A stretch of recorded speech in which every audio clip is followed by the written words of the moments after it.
Welcome back, family. If you missed part 1, pause right now and go watch it. You need to see how we got here. For everyone who's been waiting, thank you for coming back. Last time, Mitchell discovered he had a son. Trevor brought proof and is asking Mitchell to take the DNA test. The question is, what will Mitchell decide? Let's continue. Mitchell looked at Wyatt again. The boy was watching him with those familiar eyes. Not pleading, just waiting. "Wyatt," Mitchell said, addressing the boy directly. "What do you want?" The question seemed to surprise Wyatt. He glanced at Trevor, then back at Mitchell. "I want my dad to get better," Wyatt said quietly. "But that's not going to happen." "And after that?" Mitchell pressed. "What do you want then?" Wyatt's voice was steady, but Mitchell could see the effort it took. "I want to stay with someone who won't send me away when things get hard. I want to go to one school and stay there. I want—" He paused, swallowing hard. "I want to matter to someone again." The words hit Mitchell harder than any of Trevor's arguments. This child, his child, wasn't asking for money or things. He was asking for what every child deserved: to be wanted. Mitchell moved to the windows, looking out at the city he'd conquered. He'd built an empire from nothing after Trevor's betrayal. He'd proven himself. He'd won. But what had he actually won? An empty penthouse? 70-hour work weeks? A string of shallow relationships with people who wanted his money or his connections, but never him. When was the last time someone had actually needed him? Not his money, not his influence, but him. "I need to think," Mitchell said finally. This is too much to process right now." "We don't have much time," Trevor said urgently. "I have maybe 3 months." "I understand that," Mitchell interrupted. "But you're asking me to upend my entire life for a child I didn't know existed until 10 minutes ago. You're asking me to take responsibility for something you and Natalie decided to keep from me. I need time to think."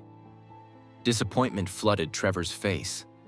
Wyatt's expression went blank, protective walls slamming into place. The boy had learned not to hope too much. "However," Mitchell continued, and both of them looked up with fragile hope, "you're clearly in no condition to be staying in shelters or wherever you've been staying. Helen will set you up in one of the corporate apartments we keep for visiting executives. You'll stay there while I sort this out." "We can't accept," Trevor began. "You came here asking me to take your son," Mitchell said sharply. "The least you can do is accept help for the time you have left. Helen will also arrange for you to see our company's medical team. Maybe they can make you more comfortable." "There's nothing they can do," Trevor said. "But thank you for both things." Mitchell called Helen back in and gave her instructions. She took them efficiently, asking no questions, though her eyes lingered on Wyatt with obvious sympathy. As Trevor and Wyatt prepared to leave, Mitchell found himself saying, "Wyatt, do you like computers?" The boy turned, surprised. "I like them okay. We learned basic coding at my last school before we had to move." "Come back tomorrow," Mitchell said. "Not to talk about any of this other stuff. Just come see what the company does. You should know what you're—" He paused, the word catching in his throat. "What I do for a living." For the first time, Wyatt smiled. It was small and uncertain, but it transformed his face. "Okay, I'd like that." After they left, Mitchell stood alone in his office for a long time. Finally, he picked up his phone and called his lawyer. "Paul, I need you to verify some information, and then I need you to explain to me exactly what legal custody of a minor child would entail." 3 days later, Mitchell sat in his office staring at a document that had arrived by courier that morning. Paternity test results. Gene Tech Laboratories. Probability of paternity. 99.999%. The words blurred together. Mitchell read them again and again. He had a son. The intercom buzzed. "Mr. Crawford, Trevor Ashford is on line 2. Mitchell picked up. "I got the results." "So you know." Trevor's voice sounded weaker than 3 days ago. "Mitchell, I need to ask you something. Have you made a decision? About Wyatt?" Mitchell looked at the test results, at the birth certificate, at the photo of young Natalie smiling at the camera. "I need more time," he said. "We don't have time." Desperation crept into Trevor's voice. "The doctor started hospice paperwork yesterday. I'm dying faster than they thought." "I understand. Do you?" Trevor interrupted. "Do you understand what happens to Wyatt when I'm gone? He goes into the system, Mitchell. He bounces from home to home. He loses everything again." Mitchell closed his eyes. "I said I need time." He heard Trevor's defeated breath. "Okay, I understand." Mitchell hung up and sat in the silence of his office, a billionaire who suddenly felt very poor indeed. "Before we continue, I need to know, are you feeling this story? Drop a comment and tell me. Have you ever had to make an impossible choice? Hit that like button if Mitchell's struggle is hitting home for you. The next 3 weeks changed everything. Mitchell had told himself he just needed to observe, to understand what kind of child Wyatt was. So he invited the boy to visit the office each day after Trevor's medical appointments. On the first day, Wyatt was quiet, polite, careful not to touch anything or get in the way. By the third day, he was asking questions. "Why does everyone walk past the coffee station at the same time?" Wyatt asked, watching the morning rush. Mitchell looked at the bottleneck he'd never really noticed. "That's just when people arrive. But it slows everyone down," Wyatt observed. "If you move the coffee station away from the elevators, people could get coffee without blocking traffic." Mitchell stared at this 9-year-old who'd just identified a problem his entire staff had ignored for years. "You're right," he said. "That's actually really smart." Wyatt shrugged. "Trevor taught me to pay attention. He said most problems are obvious if you actually look." A few days later, they were in the cafeteria when Wyatt stopped suddenly. "Why did they throw all that food away?" he asked, pointing at workers scraping full trays into the garbage. "People don't finish their meals," Mitchell explained. "But there are homeless people right outside." Wyatt's voice was matter-of-fact, not judgmental. "Trevor and I stayed at a shelter 2 blocks from here. The food bank fed us with donated restaurant food. Why doesn't your company do that?" Mitchell had no answer. He'd walked past homeless people every day for 10 years and never connected the dots. "I'll look into it," he said quietly. These evening meals became routine. Trevor was too sick to join them anymore, sleeping 16 hours a day. So Mitchell and Wyatt ate Chinese takeout in Mitchell's office and talked about school, about coding, about why some business decisions made sense and others didn't. And slowly, Mitchell stopped observing and started connecting. "Can I ask you something?" Wyatt said one evening, carefully using his fork to push rice around his plate. "Sure. Are you still mad at Trevor?" Mitchell set down his own fork. "Yes. Part of me is still angry. But I'm learning that people are complicated," Mitchell admitted. "Trevor made terrible choices, but he raised you, and you're remarkable. So something good came from the bad." Wyatt looked up. "He talks about you sometimes, late at night when he can't sleep. He says you were the smartest person he knew, that you could see 3 steps ahead of everyone." "I'm not sure that's true anymore," Mitchell said. "I didn't see you coming." "Is that a bad thing?"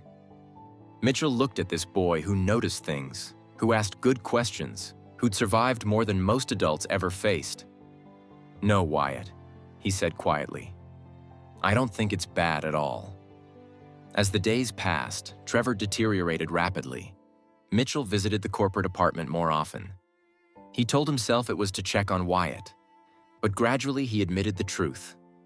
There were things that needed to be said. One evening, he arrived to find Trevor alone. Wyatt was in the gym with a security guard learning basketball. "He's a good kid," Trevor said from the couch. His skin looked gray, his breathing labored. "Better than I deserved." Mitchell sat in the chair opposite him. "You did something right," Natalie did most of it, Trevor admitted. She had the patience, the wisdom. I just tried not to mess it up. He paused. Have you decided? About custody? Mitchell's lawyers had already drawn up paperwork. His penthouse was being renovated. His entire life was being restructured around a child. Yes, Mitchell said. I want custody of Wyatt. I've started the legal process. Trevor's eyes filled with tears. Thank you, God, Mitchell. Thank you. I'm not doing it for you, Mitchell said without heat. I'm doing it for him. And maybe for me, too. That's all I can ask.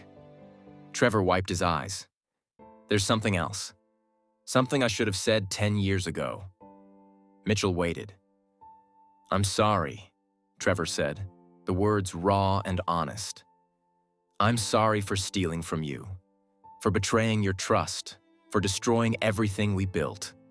I was a coward and a fool, and you deserved better. Mitchell felt something crack inside his chest. A wall he'd built over 10 years. Why didn't you ever reach out? He asked. Why didn't you explain before now? Because I was ashamed, Trevor said simply. And because I was protecting my life with Wyatt. As long as you didn't know about him, you couldn't take him from me. I wouldn't have, wouldn't you? Trevor interrupted. If I'd shown up 5 years ago with this news, what would you have done? Mitchell thought about who he'd been 5 years ago. Angry, driven by revenge disguised as success. I probably would have sued for custody just to punish you, he admitted.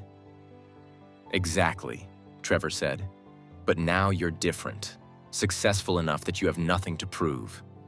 And Wyatt needs this version of you. They sat in silence. Finally, Mitchell spoke. I forgive you. Trevor's breath caught. What? I forgive you, Mitchell repeated. Not because what you did was okay, but because Wyatt needs me to, because he deserves whatever time you have left without our anger poisoning it. And for yourself? Trevor asked. Can you forgive me for you? I'm working on it, Mitchell said. Ask me again in a year. Trevor smiled sadly. I won't be here in a year. Then consider it a hypothetical, Mitchell said. But they both knew what he meant. He would try. Trevor died 6 weeks after walking into Mitchell's office. He held on long enough to see the custody papers signed. Long enough for one last good day at the park feeding ducks. Long enough to tell Wyatt one more time that he was loved, that he was remarkable, that he would be okay. Then, quietly, in the early morning with Wyatt asleep and Mitchell sitting vigil, Trevor Ashford let go. At the funeral, Mitchell stood beside Wyatt, one hand on the boy's shoulder. There weren't many people, a few co-workers, neighbors, Helen, and shelter staff. As they lowered the casket, Wyatt leaned into Mitchell's side. Mitchell wrapped his arm around the boy. Two people connected by blood and loss and the complicated mess of human relationships. You okay? Mitchell asked quietly. No, Wyatt said honestly. But I will be, eventually. Yeah, Mitchell agreed. Eventually. The months that followed were an adjustment. Mitchell had to learn how to be a parent, something that didn't come naturally to a man who'd spent 10 years focused solely on business. He made mistakes constantly. He bought the wrong cereal. Wyatt hated Honey Nut Kind.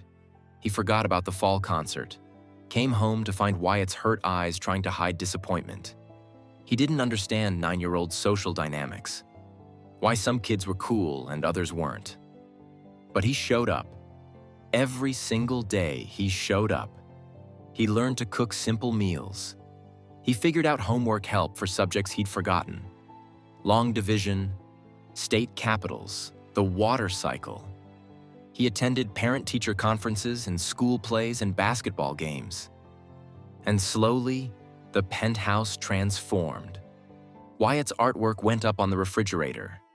Sneakers appeared by the door, backpacks slung over chairs. The sound of laughter filled rooms that had been silent for years. One evening, 4 months after Trevor's death, Wyatt was working on a school project about family trees. "Can I ask you something?" Wyatt said without looking up. "Always." "What do I call you?" He looked up. "I know you're my biological father, but Trevor was my dad. Is it okay if I still think of him as my dad?" Mitchell's throat tightened. He sat beside Wyatt, looking at the family tree. Trevor's name was prominently placed. "Of course it's okay," Mitchell said. "Trevor was your dad in all the ways that mattered. Nothing changes that." "Then what are you?" Wyatt asked, genuinely curious. Mitchell thought carefully. "I'm your father, and I'm learning to be your dad too. Maybe you can have both. Honor Trevor's memory while letting me be part of your life." Wyatt considered this. "So Trevor was dad, and your dad too, but different?" "Exactly. Different, but both important." Wyatt smiled and added Mitchell's name to the tree. When he finished, Mitchell noticed something beautiful. Trevor's branch and Mitchell's branch both connected to Wyatt, but they also connected to each other. Not as partners, but as two men forever intertwined by this child. "Is this okay?" Wyatt asked. "It's perfect," Mitchell said, and meant it. "If this moment is touching your heart, make sure you're subscribed. Don't miss stories about redemption and second chances." Drop a comment telling me what you're feeling right now. A year after Trevor's death, Mitchell spoke at a tech conference in San Francisco. He'd been invited to talk about innovation and business strategy, but standing at the podium, looking at hundreds of successful people, Mitchell changed course. "I want to talk about something different today," he began, "about second chances and the things that matter more than success." He told them about Trevor, about betrayal and 10 years of resentment, about a dying man with a child who changed everything, about learning that forgiveness wasn't weakness but strength. "I spent 10 years building an empire to prove I was worth something," Mitchell said. "But none of it mattered until I had someone to build it for, until I had a reason beyond revenge or pride." In the front row, Wyatt sat with Helen, watching his father. Mitchell met his son's eyes and smiled. "We talk about disruption in tech," Mitchell continued. "But the most important disruption in my life wasn't a product. It was a 9-year-old boy who disrupted my controlled existence and taught me that what we plan for isn't always what matters most." The speech went viral within hours. Articles were written about the billionaire who discovered success meant nothing without connection. But Mitchell barely noticed. He was too busy learning to be present, to be patient, to be the father Wyatt deserved. Years passed. Wyatt thrived. From a quiet 9-year-old to a confident teenager with Mitchell's intelligence and Trevor's observation skills. When Wyatt graduated high school as valedictorian, he gave a speech that brought the auditorium to tears. "I want to talk about family," Wyatt began. "Not the family you're born into, but the family you choose, and the family that chooses you." He talked about 2 fathers who gave him different gifts. Trevor taught him resilience and observation. Mitchell taught him that it's never too late to choose connection over isolation, love over anger. "My dad Trevor used to say the best thing he ever did was raise me," Wyatt told the crowd. "But the best thing my father Mitchell did was choose to become my dad, even when it would have been easier to walk away." Mitchell sat in the audience, tears streaming down his face. "So remember this," Wyatt continued. "Family isn't just blood. It's showing up, it's paying attention, it's choosing love even when it's complicated, especially when it's hard." As Wyatt crossed the stage, Mitchell stood and cheered louder than anyone, because that was his son. Not just biologically, but in all the ways that mattered. The story began with betrayal and ended with redemption. It began with anger and ended with love. It began with a sick man knocking on a door and ended with a family that chose each other. What did Mitchell learn? That success without connection is just loneliness with better furniture. That money without meaning is just numbers. That achievement without someone to share it is an empty trophy. The things that truly matter can't be measured in dollars. They're measured in bedtime stories and homework help, in showing up even when you're exhausted, in choosing forgiveness when anger is easier. Trevor was a flawed man who made catastrophic mistakes, but he learned to be better. He raised a child with love. And in his final act, he had the courage to ask for help. Wyatt learned that family isn't about perfection. It's about people who show up, who try, who choose you again and again. If this story touched your heart, I want you to do something right now. Think about someone who hurt you, someone you're still carrying anger toward, someone you've written off as unforgivable. I'm not telling you to forgive them. That's your choice. But ask yourself, what is that anger costing you? Is it protecting you or just weighing you down? Mitchell could have turned Trevor away. He had every right to, but choosing forgiveness didn't mean forgetting. It meant choosing freedom over bitterness, possibility over revenge. Drop a comment below. Have you ever had to choose between anger and forgiveness? What did you choose? Hit that subscribe button if you want more stories about redemption and second chances. Share this video with someone who needs to hear that it's never too late. Thank you for watching. Thank you for being part of this community. Thank you for believing that stories matter, hope is real, and second chances are always possible. Until next time, keep your hearts open and your eyes on what truly matters. God bless you all.